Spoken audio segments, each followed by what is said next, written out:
How to open widgets to your Android home screen. This tutorial will show you the quickest way to do it. First, unlock your Android phone and go to the home screen. Now, tap and hold on any empty area of the screen until the customization options appear.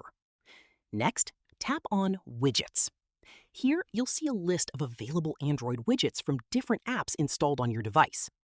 Scroll through the list and find the widget you want to add. For example, you can add a clock widget, weather widget, calendar widget, Google search widget, or any other supported widget. Once you've found the widget, hold it and drag it to your preferred location on the home screen.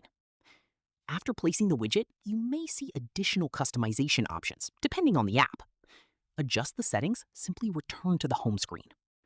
And that's it. You've successfully added a widget to your Android home screen.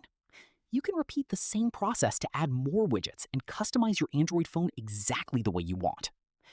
If this guide helped you, don't forget to like the video and subscribe for more Android tips and tutorials.